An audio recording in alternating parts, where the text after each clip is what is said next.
Hello दोस्तों, welcome to my channel and you are watching life of photographer. दोस्तों first of all very sorry दोस्तों, मैं video थोड़ा सा डिले हो गया है because of some reason video upload नहीं कर पाया। बट अब हर हफ्ते में एक वीडियो अपलोड करूँगा जिस वजह से आप उसको देख पाएंगे और अपनी फोटोग्राफी को इम्प्रूव कर पाएंगे। ठीक है, सो आज बात करने वाला क्रॉप सेंसर्स वर्सेस आपका फुल फ्रेम कैमरा और क्रॉप सेंसर क्या होता है, मुझे कौन सा कैमरा खरीदना चाहिए, आपको कौन सा कैमरा खरीदना चाहिए। बहुत सारे ऐसे क्वेश्चंस रहते हैं, full frame, crop sensor and half frame क्या है, क्या सारी चीज़ें होती हैं। तो आज इन्हीं सब चीज़ों पे बात करने वाले हैं आपके। ठीक है, so without further do let's get started आपका crop sensors versus full frame.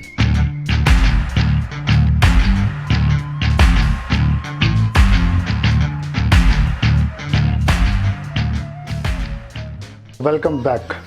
सो आज full frame camera crop sensor basically अगर हम थोड़ा सा पीछे जाते हैं तो 90s में basically the crop sensor and the full frame आपका आया। ठीक है, एक स्टैंडर्ड साइज बना आपका 35 mm। उससे पहले अलग अलग फॉर्मेट चल रहे थे, बट 35 mm तब से एक स्टैंडर्ड साइज आपका डिफाइन हुआ और यही तब से चला आ रहा है। क्योंकि अगर हम फिल्म रोल की बात करते हैं तब भी 35 mm आपका फिल्म रोल कैमरा चलता था।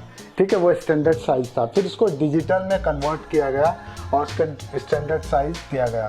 ठीक है, तो क्रॉप सेंसर में और फुल फ्रेम में बेसिकली जो डिफरेंस ये होता है कि आपका जो फुल फ्रेम है वो 35 mm के पूरा इक्विवेलेंट होता है और जो क्रॉप सेंसर उसका थोड़ा छोटा होता है। अगर बात करते हैं 36x24 आपका एक फुल फ्रेम का डायमेंशन रहता है। जब भी आप फुल फ्रेम खरीदेंगे तो आपका सेंसर साइज का डायमेंशन ये रहता है।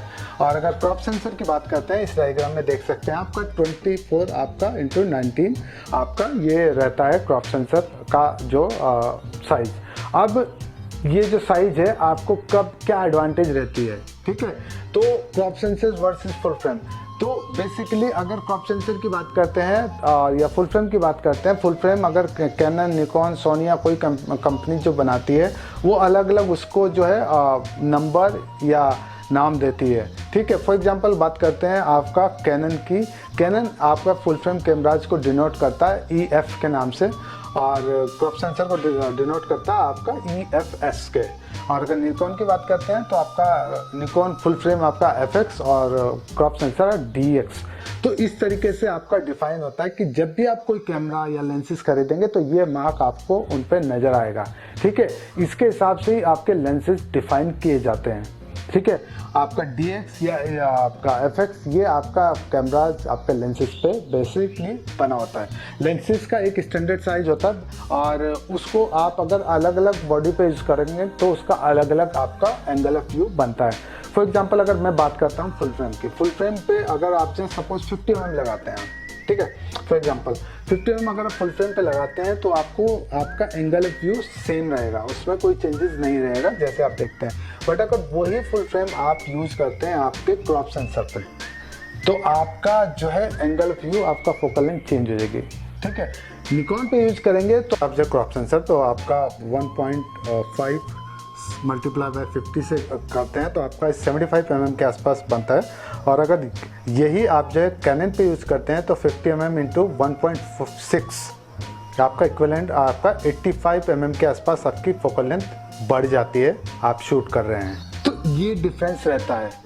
ठीक है, और अगर हम कैमराज की बात करते हैं, कैमराज आपके बहुत सारे कैमराज अवेलेबल हैं निकॉन और कैनन के और अदर मैन्युफैक्चर कंपनीज के।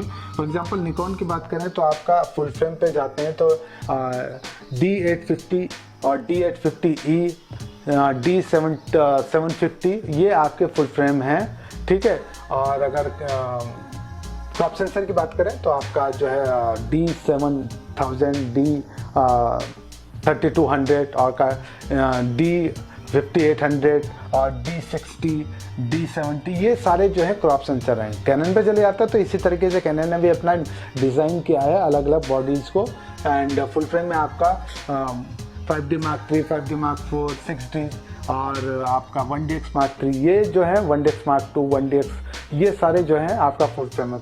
इसी तरह से क्रॉप सेंसर की बॉडीज बनाई गई हैं। आप 70D, 60D, 90D और 650D, 600D, 550। सो इस तरीके से आपका जो क्रॉप सेंसर डिज़ाइन किया गया है हर एक कंपनी ने अपने अपने हिसाब से, ठीक है। तो अब आपको देखना है कि कौन सा मेरा लिए कैमरा बढ़िया रहता है, ठीक है। अब बात करते हैं कि क्या एडवांटेज है आपके फुल फ्रेम की और जो है क्रॉप सेंसर की।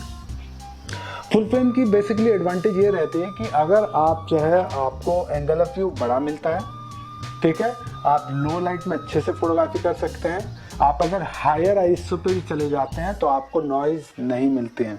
फॉर एग्जांपल आप 500 पे भी शूट करेंगे तो आपको नॉइज नहीं मिलेगी, और 6000 पे भी चले जाएंगे तो आपको मिनिमम नॉइज मिलेगी बट कम मिलेगी in comparison to crop sensor, ठीक है। तो ये एडवांटेज आपकी रहती है, लो लाइट में अच्छे से परफॉर्म करता है आपका, और आपको जो है पिक्सल्स आपको ज़्यादा मिलते हैं आपके फुल फ्रेम में। पिक्सल ज़्यादा होने की वजह से आपके कलर की जो टोनिंग है वो ज़्यादा एब्जॉर्ब करता है, लाइट ज़्यादा लेता है, और आपको जो है एक और एडवांटेज मिलती है सेलो डेप्थ ऑफ फील्ड, ठीक है। तो सेलो डेप्थ ऑफ फील्ड आपको अच्छी मिलती है फुल फ्रेम में, ठीक है। और आप अगर आप शूट करते हैं, आप कोई भी फोटोग्राफ, सपोज इनको देख लीजिए, 2 फोटोग्राफ्स मैंने कैप्चर किए आपके फुल फ्रेम की और कैप्चर क्रॉप सेंसर के, तो ये भी आप शूट करते हैं, एंगल ऑफ व्यू आपका डिफरेंट है, आपकी इधर नॉइज नहीं है, थोड़ी बहुत ही नॉइज आपको नज़र आ रही है बट इतनी नहीं है, ठीक है। तो ये एडवांटेज रहती है आपकी फुल फ्रेम की, और किस तरीके से शूट करते हैं। वही बात करते हैं आपके क्रॉप सेंसर की। क्रॉप सेंसर का आपका सबसे बड़ी एडवांटेज यही रहती है कि आप जो है सबसे बड़े सस्ता होता है, चीप होता है, यानी कि आप जो है आराम से उसको ज़्यादा in comparison to full frame आप उसको खरीद सकते हैं। सेकंड फैक्टर ये रहता है कि आपका जो है आप इससे शूट कर सकते हैं किसी भी मतलब कंडीशन में। फॉर एग्जांपल ये बेस्ट रहता है हमेशा आप जब भी शूट करते हैं, अगर आप वाइल्ड लाइफ फोटोग्राफी कर रहे हैं, आप स्पोर्ट्स फोटोग्राफी कर रहे हैं, तो आपको जो है ये आपके लिए बेस्ट है, क्योंकि आपकी फोकल लेंथ बढ़ जाती है। यही अगर आप 70-200 इस पे यूज़ करते हैं क्रॉप सेंसर पे, तो आपका ये अगर मल्टीप्लाई कर सकते हैं, आपका 1.5 से या 1.6 से मल्टीप्लाई करेंगे तो ये आपका अराउंड 300 के आसपास, आपका 105 से लेकर 300 के आसपास आपका फोकल लेंथ बढ़ जाएगी, यानी कि आप सब्जेक्ट के क्लोज चले जाएंगे, ठीक है। अगर आप कोई शूट करना चाहते हैं और आप जो है किसी भी तरह की फोटोग्राफी स्टार्ट कर रहे हैं, और अगर आपको नहीं पता है कि किस तरीके से आप जो है क्लोज जाना चाहिए, तो क्रॉप सेंसर यूज़ करेंगे तो आपको बेस्ट रिजल्ट मिलेगा उस कंडीशन में, ठीक है। तो ये आपकी एडवांटेज रहती है आपकी क्रॉप सेंसर की।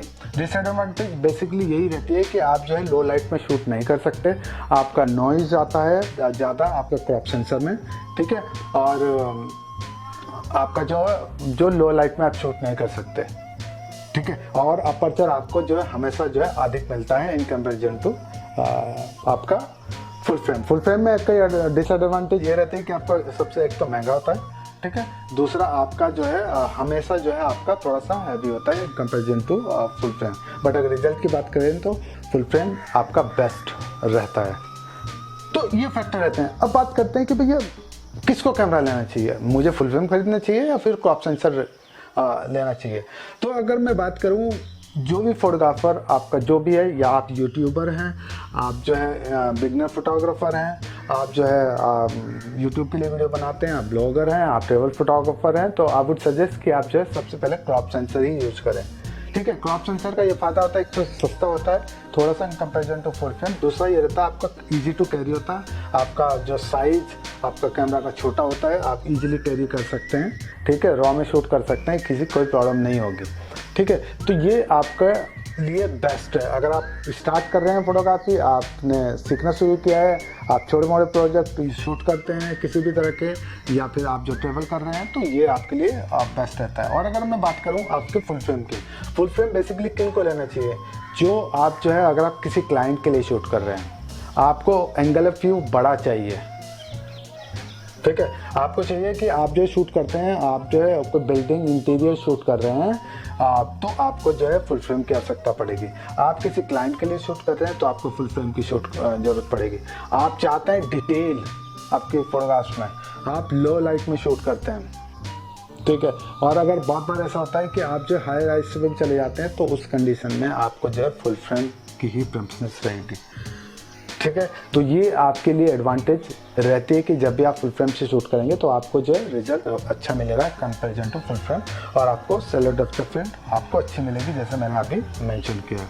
तो ये आपकी सारी चीज़ें ध्यान रखनी चाहिए अगर आप जो है फुल फ्रेम या क्रॉप सेंसर खरीद रहे हैं, ठीक है, तो आई होप ये आपको आइडिया लग गया होगा कि कौन सा कैमरा मुझे ख़रीदना चाहिए, कौन सा मुझे लेंसेज या फिर बॉडी ख़रीदनी चाहिए।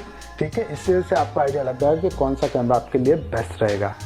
ठीक है, तो मुझे कमेंट बॉक्स में लिख के बताइएगा कि आपको जो है ये कैमरा पसंद है, ये ले आप चाहते हैं। अगर आप उसके बारे में डिटेल में बताएंगे तो मैं उसके लिए आपको डिटेल भी दूंगा कि और इसकी क्या एडवांटेज और स्पेसिफिकेशन रहती है।